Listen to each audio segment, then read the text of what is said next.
Welcome, everybody, to the R&R CatCast, a fan-based podcast focusing on Montana State athletics. We're two dudes named Ryan from the state of Washington talking about our dear Montana State. We hope you enjoy.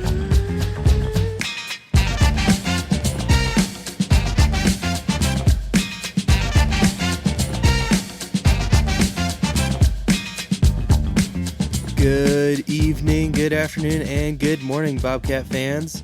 This is Brickball, and I am your R&R basketball host, Zach Levere.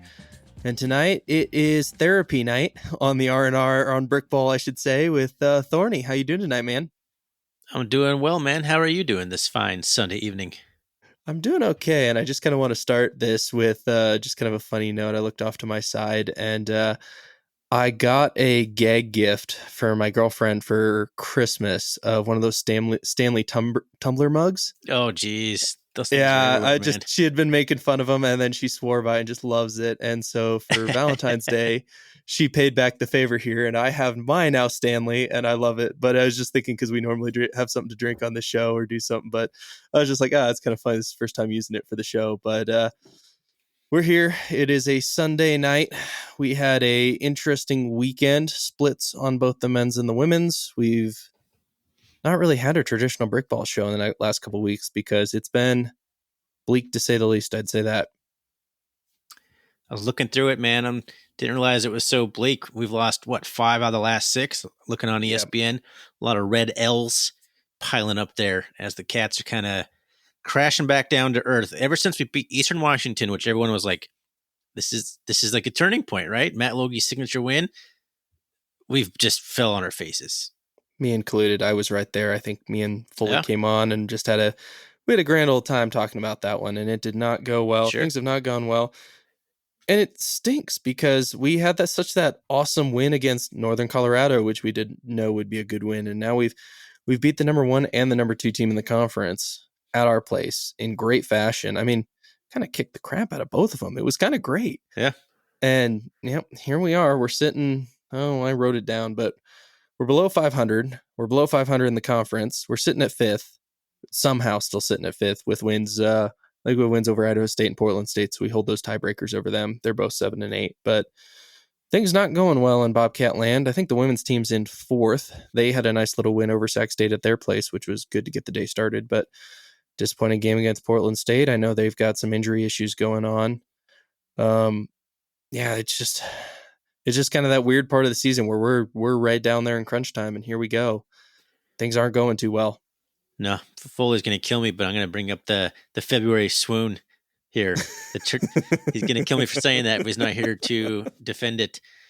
Bobcats, both squads, just having a little bit of a rough stretch. It's kind of the second half of the conference season that really kind of separates the contenders from the pretenders, because now everyone's played each other. Now, who's going to get the best of that second go-around? And right now, the men's team haven't got the best out of pretty much anybody on the second half of the season. No, I thought after the Grizz game, basically a week off was, we only had 1 game in 2 weeks. I thought that was just what the doctor ordered. And we get right back to it. We kind of, we played a tough game against Portland State, but I don't know what it is, because it sometimes looks like we look more competitive on Thursdays than Saturdays. But come on, man. You got these teams on the end of a back-to-back, and we played the worst team in the conference when Idaho came in here and lost. Very disappointingly, Idaho manhandled us, and then we play Sac, and they come in and just manhandle us. And there's some things I'd like to get into. I texted you guys yesterday about it during the game. I'm not one to critique officiating. I'd be willing to bet there's probably something sent into the league office about the officiating, because boy, oh boy, Robert Ford getting 3 fouls in the first 7 minutes, bunch of stuff going on.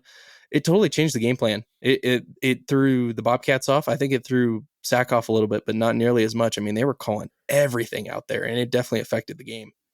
So when I was a high school official for football, we'd get together, the officiating crew, before the game would start, and the white hat would usually say, tonight we're going to kind of focus on this. The teams are known for this or something. They kind of, what we're going to focus on, what are we going to take a look at? I feel like the officiating meetings for the last couple of Bobcat games, what are we going to focus on tonight, boys?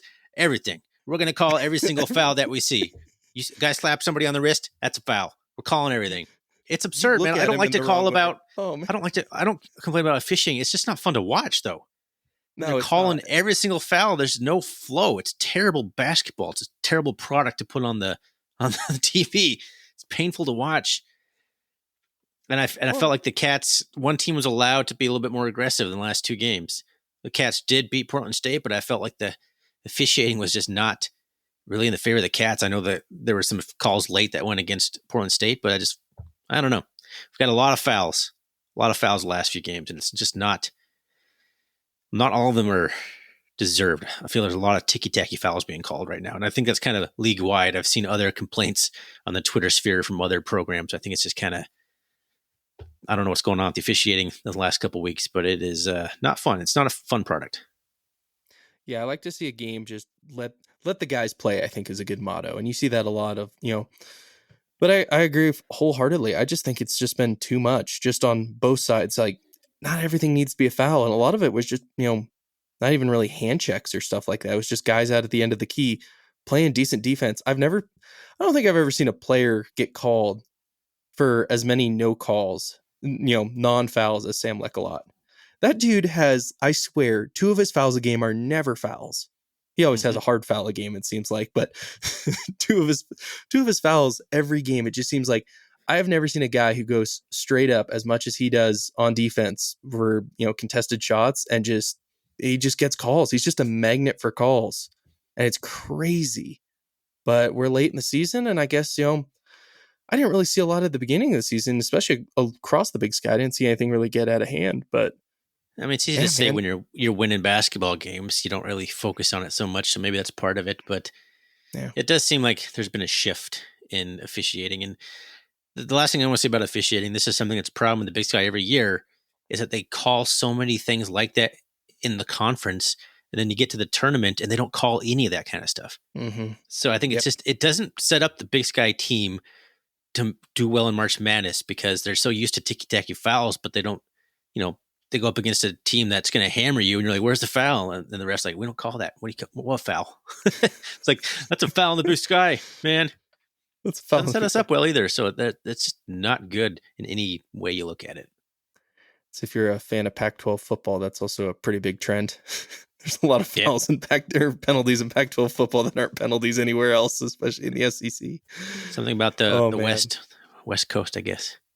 Yeah, well, refs like to make it about themselves, I guess.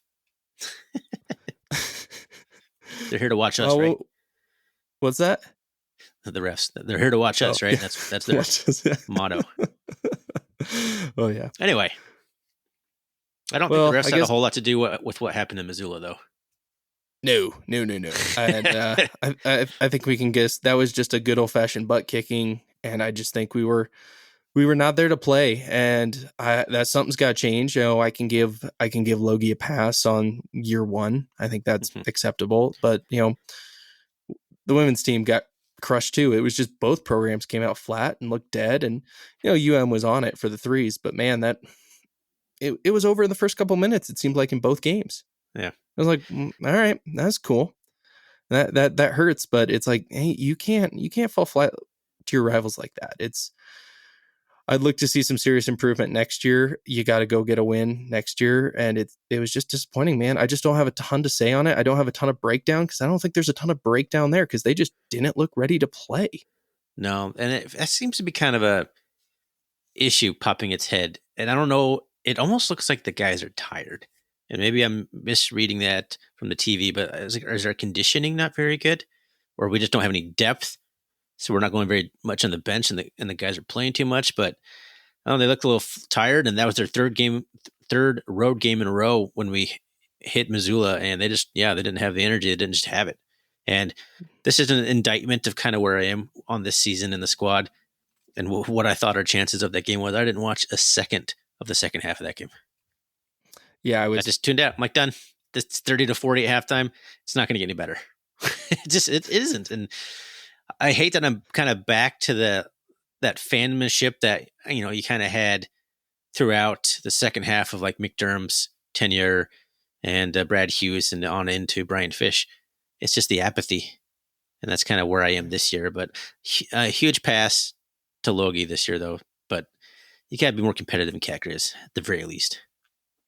Yeah, I think he now knows what it is. I personally, I haven't talked to him about it, or I don't know anything, but I just don't think he knew what he was getting into with this rivalry, and that's acceptable. But now he knows. Acceptable, but he had a home game though, and he lost. I know.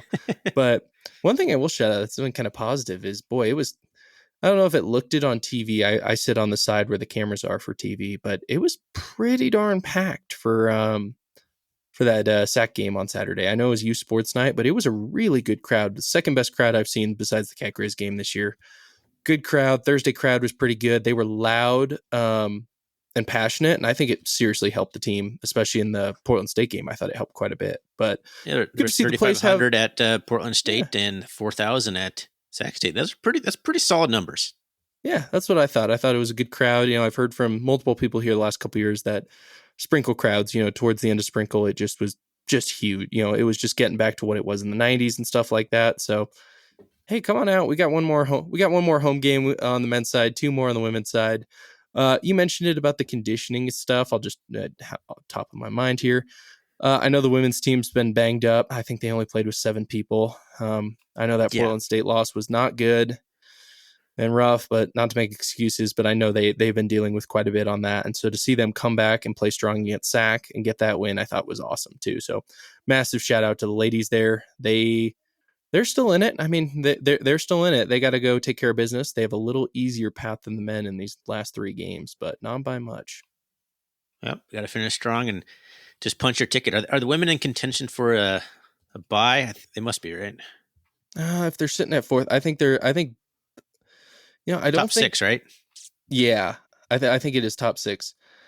It's kind of one of those things where I don't think either team can do much better than their seeding, but they can do a whole lot worse in these last 3 games, and that's scary. Yeah, I think the men could have wrapped up the 6th seed from what I remember from the broadcaster saying, Elard, that if they would have beaten, yeah, I think they would have. Sac State, they would have locked up the 6th seed no matter what happened in the last 3 games. So obviously it must still be very much in contention if there's 3 games left and they could have locked it up. It must still be pretty close, but got to get that by. I think both teams, as banged up as they are or tired as they might be or whatever, a little bit extra time to heal up and get ready for the tournament, I think will be huge. There's always the pros and cons of the teams that are hot. You don't want to have the bye weeks because it kind of derails the momentum that you built. Neither Bobcat team is going to go into the tournament with a whole bunch of momentum, I feel. Well, 2 weeks left to go in the regular season. We just need to stay focused. We need to go. We need to go into Idaho and play a competitive game on the men's side, and the ladies got to do the same thing. They got to come home and play a tough one against Idaho. And I didn't think the season would kind of come down to Idaho, but my expectations for the men is if you want to save any semblance of this season, especially on this losing skid, what you have to do is you've got to beat Idaho first off, and then you've got to split Weber or Eastern. You have to beat one of those 2.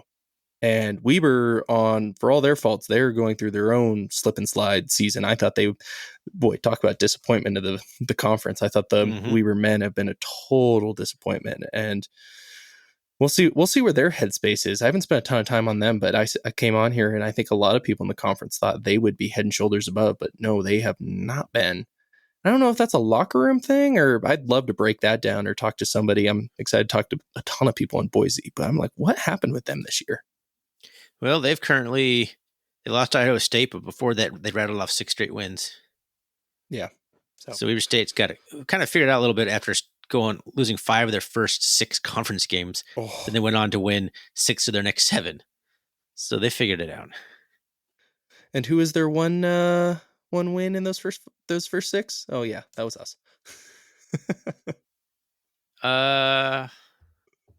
It's because they had a couple non-conference games after their first 2 conference games, so I didn't even see those. Yep. Okay. Yep. But yes, they've been up and down. So much fun.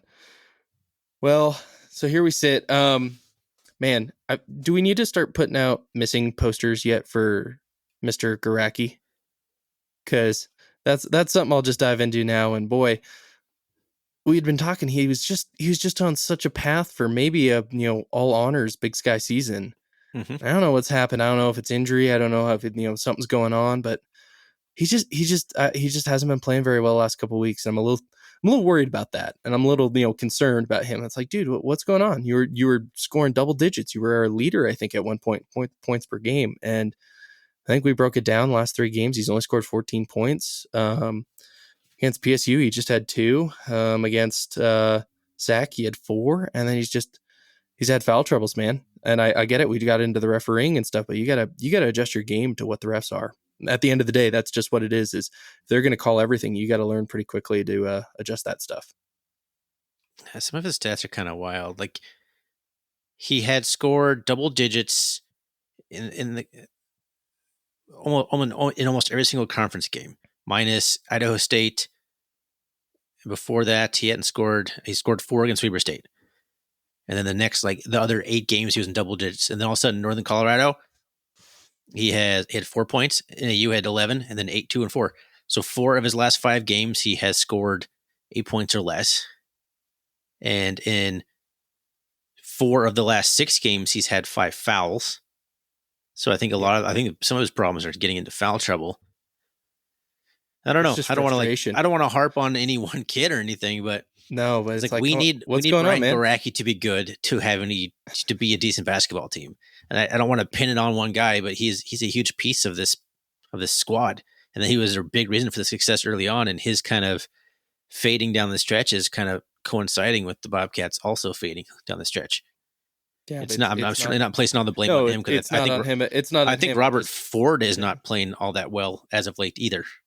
Okay. I think 29 minutes was his season low for the Sac game, and he got 3 fouls within the first 7 minutes of the game, which basically had him sit for as much as he can. And when he can't be aggressive and he can't really be himself, it's hard, man. He can't play his game, and that's just how it was. And you could see that he couldn't do what he wanted to do down the stretch, and he took a couple shots under the driving the hoop that were just clearly could have been easy layups, but he just hit him way too hard, and just felt like he was out of his element, and that stinks, because he's clearly one of our best players, and just seeing him just out of his element definitely stinks. One guy I do want to kind of talk about, and we haven't talked about him at all this season, but how about Jed Miller the past couple games getting some minutes, going in there? I think he's a little hesitant shooting the ball. I don't think he's found his identity shooting, but Jed's shown some flashes. I believe as a sophomore where he could be having a conversation. I think he could be a good leader of the second rotation going forward for the next couple of years. It's important to have a guy in there who's going to be able to come in and spell, and I think that's problem Cats have had this year. Jed Miller certainly could be a guy that could help that out. But yeah, he's a little hesitant shooting the ball.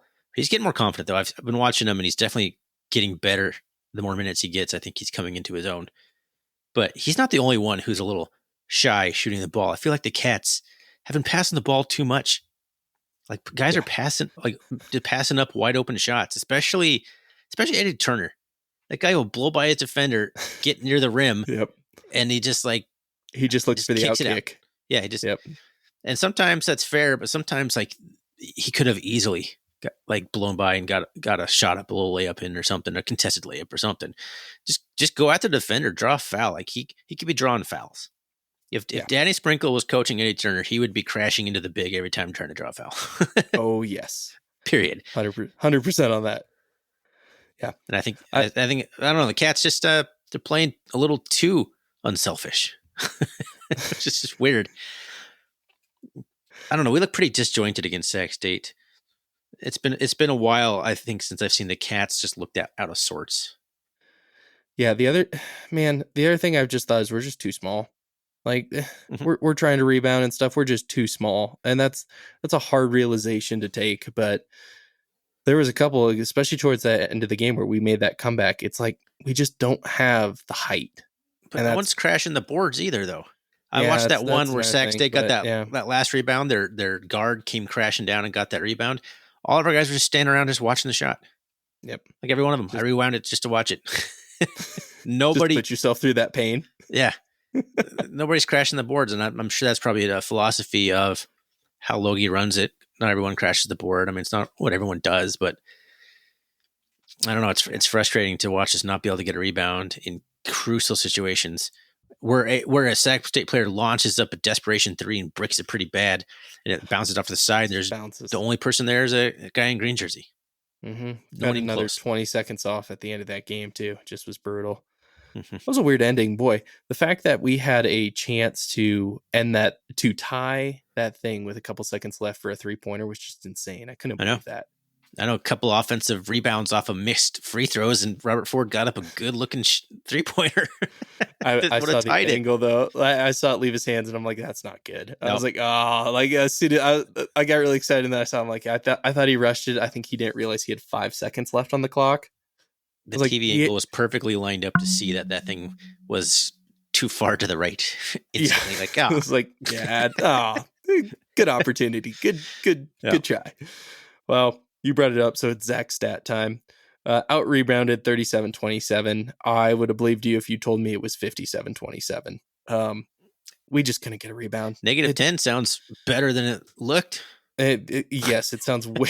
I was like, really? Okay, that was it. All right, not as bad as I was expecting it to be. That was kind of where I was too. But man, it's just it's tough. It's tough, and it's not to blame the guys because you can see they're trying. It's not an effort thing. It's not anything really on them. It's just like, man, it was just it's just been a tough stretch, and I know the whole fan base feels that it's been a tough stretch of basketball. Yep, certainly not as fun as the first half of the conference season was. Nope. But we're hanging in there. I dared to get my hopes up, but it's the season still going. I've gotten my hopes up 3 times this season, I'd say. 3 times I thought, 3 times squashed. We had turned a corner and swat right back to here we are. Yeah. Oh man. Well, I'm going to shout out to Caitlin Leonardo for her. Boy, she's got to be the most, like, I don't know what you'd call it, but just like the most bruised player in the Big Sky. That poor girl takes more beatings in those games. Like, I just feel so bad for her sometimes. She's physical and she gets down there, but man, it seems like once a game, somebody just tries to take her out. Yeah, it could be their style of play where she just kind of gets in your face a little bit and people get frustrated by that kind of stuff. Or, I don't know, she also is kind of doesn't have a lot of weight. So she might just get tossed around a little bit easier than someone who had a few more pounds. She's pretty skinny. Yeah, I kind of want to send her out there in like hockey goalie gears. I feel bad. I feel bad sometimes. I've watched several of the women's game. I was watching the second game. I was like, oh no, she went for that rebound, and luckily she drew a flagrant foul on that girl who kind of hit her. I was like, oh, poor girl. That was just a rough one. But I'll focus on that too. So both teams split for the road trip and the homestand. We mirror things going home. Women will have Idaho. We go to Idaho on Thursday, and just must wins. It feels like for both teams, and it's crazy to say that, but we're down the home stretch. I can't believe the season's almost over. We got 3 games, 2 weeks to go, and we're Boise. It's crazy how fast this thing's gone. Idaho for the men is a crucial game because then you go to Eastern and then you got Weber at home. And I'm going to go ahead and say that those 2 games are going to be extremely difficult to win. Yes. So you got to get this last W at Idaho, because otherwise, if we lose out, we will have lost 8 of our last 9 games heading into the tournament. Yeah, it doesn't leave you a lot of optimism in Boise. Zero hope that that's going to go anywhere in Boise. Yeah, just pack an overnight bag. That's where that kind of says. But we're not going to think that way. We're going to think on the positive side here. We're going to try to stay positive, and what we got to do to beat Idaho, I thought we were really good against Portland State. We came out of the chute just running. I think I've never seen anything like it. The first 3 minutes, I think each team shot 9 3-pointers. Like, I was just back and forth. It was like, is anybody going to take a shot that isn't a 3? It was like, nope, we're going to play this game and we're just going to run up and down the court and we're going to brick threes and one of us is going to make one. It was just insane.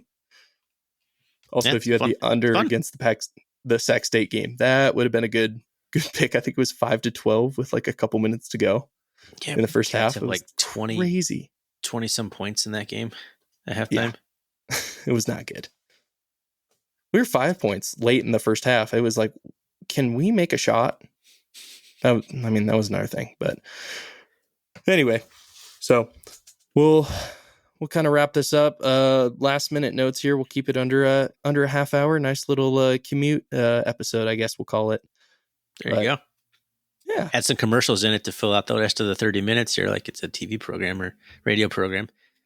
We left time for ads. The R&R is brought to you by Gear Up Sports. Gear Up Sports. There you go. See? Yeah, I haven't been doing the ad reads. I need to get on that. But yeah. Guess we'll add, I don't know, any more things to add on this? No, I don't know if this was much therapy or not. More just a misery episode. Nothing specific. It's just kind of, it feels kind of like a downtime right now in Bobcat basketball. We're just looking for something to give us some hope. It's weird too, because we get, like, as Bobcat fans, we're just kind of done till football season once Boise's off. I mean, we have rodeo and stuff, but we don't have a baseball team. We don't really have we don't have something like, we're already itching towards football season too. Like, it's crazy to say that and it's February, but it's like, man, I've heard so many good things about the team and so much positivity on that side. It's like spring football is right around the corner too, but it's just like, it's kind of a weird time to be a Bobcat fan right now. Yeah, that's why it was so fun the last couple of years, because both the teams have done so well. It really just kind of filled the void from football. But when the teams aren't doing so well, it's like that void of football is like huge, because nothing's filling it right now. Yep. So it's like, all right, when spring football start?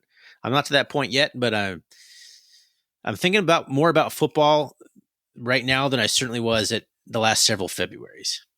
Yeah, and that's just not ideal. Well, I'll also bring up too, at the SAC game, they honored the basketball, not the basketball, it was the basketball game. They honored, would not have been a good time to honor them. No. They did the volleyball team. They honored the volleyball team, and it was just, there you go. I've said it a couple times. That's a really positive note on a lot of stuff, but man, I love ESPN Plus. I think that's so cool. And it was so awesome to watch the volleyball team. And that was a positive thought at halftime when they honored them, because I was like, man, I'm like pumped to watch the volleyball team next year. Like, I've never said that. I'm like stotoked to watch the volleyball team, because that hell of a year. That was young. A fun run to watch them go through the tournament. Yeah, so entertaining. Yeah. All right, man. We'll get out of here. Let's have a good week. Let's reconvene sometime next week, and hopefully we can beat Idaho. I said a lot last time about please don't lose to Idaho. I just want to beat Idaho. Come on, man. Just give me this one. Come on. I need it. The bar has been set. Beat Idaho. Has been lowered. It's been lowered a few times. It's kind of wavered back and forth, but I think it's might be the lowest it's been right now in the whole entire season. I don't think it beats that Rocky one. Oh, I washed that out of my brain. They've done so well since then, including beating Eastern. So I was like, that's a thing in the past. Nope. All right, I wonder if we could beat Rocky right now. I don't want to think about that. I should have probably prepared, but I don't know. Has Rocky, done well with idea. Yeah, no idea. Oh gosh. All right, man. Let's get out of here. I hope everybody has a great week. Hope everybody watches this game against Idaho. I hope you remain optimistic like I am. That's kind of my biggest thing, is remember what this season is. Remember, it was a figure out season. A lot of these guys will be back next year. And it's a year zero. As unfortunate as that to say, it's a year zero of finding ourselves again as a program and restarting. And sometimes restarting and being a program like this is tough, but boy, it makes the years when things go right all that sweeter, doesn't it? Absolutely. We'll get it figured out. Oh, yeah. All right, dude, I'll get you out of here. I gave Mac Anderson an easy out a week ago. I didn't make him say go Cats or hold his feet to the fire, but I'll hold your feet to the fire and let's get it out of here, man. I will always say it no matter what's going on. Go Cats. Go Cats.